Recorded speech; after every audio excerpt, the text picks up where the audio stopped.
माननीय अध्यक्ष जी, हमें कहा गया कि चुनाव से डरकर हमने ये बिल लेकर आए। भाई हम तो डरे नहीं है चुनाव से। सुनिए ना, सुनिए, अधीर रंजन भी बोले।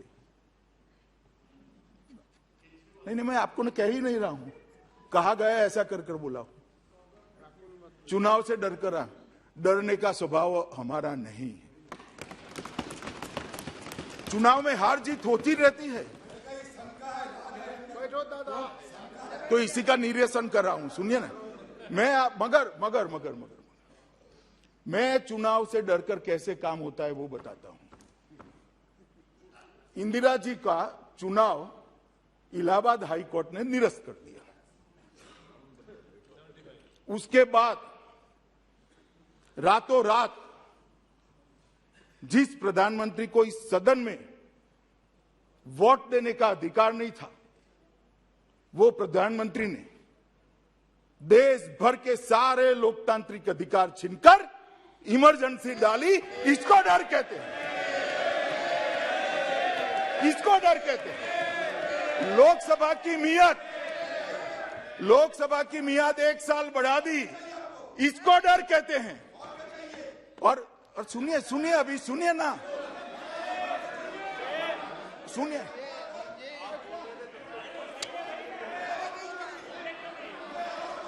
माननीय अध्यक्ष जी, इमरजेंसी डर कर लाई गई थी। सारे लोकतांत्रिक पार्टियों के नेताओं को, लाखों लोगों को डरकर जेल की सलाखों के पीछे डाल दिया गया था। सारे अखबारों के एडिटोरियल यहां से तय होते थे। आकाशवाणी पर एक प्रसिद्ध गायक की आवाज को बैन कर दिया गया था। ड्यूएट गाने भी सिंगल आवाज में आते थे। इसको डर कहते हैं। और क्या होगा मैं बताता हूं। जो लोग कह रहे हैं ना कि डर चुनाव के कारण डर से ये टाला गया है, वो डरते हैं। तो 6 महीने बाद चुनाव होगा, क्यों डर है भाई? जनता ही करेगी। अगर जीतने का विश्वास है तो अभी क्यों चुनाव चाहिए? मैं देता हूं बाद में क्यों किया इसका जवाब भी। अगर जीतने का विश्वास है तो क्यों अभी ही चुनाव चाहिए? अच्छे काम किए तो 6 महीने बाद भी चुनाव जीत सकते हो। डर इसको कहते हैं कि अभी चुनाव करा लो, आनंद फानंद में जीत जाए।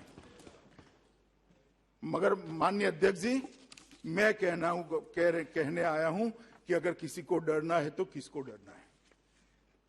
ये 5 राज्यों के चुनाव का हवाला देकर कहते हैं कि परिणामों से भारतीय जनता पार्टी डर गई और आप पार्टी से डर गई। उत्तर प्रदेश में आप पार्टी 349 सीटों पर चुनाव लड़ी, सभी पर जमानत जब्त।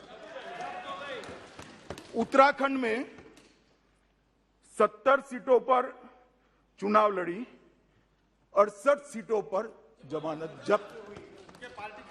गोवा में 39 सीटों पर चुनाव लड़ी, 35 सीटों पर जमानत जब्त। पंजाब में अच्छा परफॉर्म करा, मणिपुर गए नहीं। हम किससे डरे भाई? मैंने सुना था, आपका भी बताता हूं, बैठो, कांग्रेस का भी बताता हूं।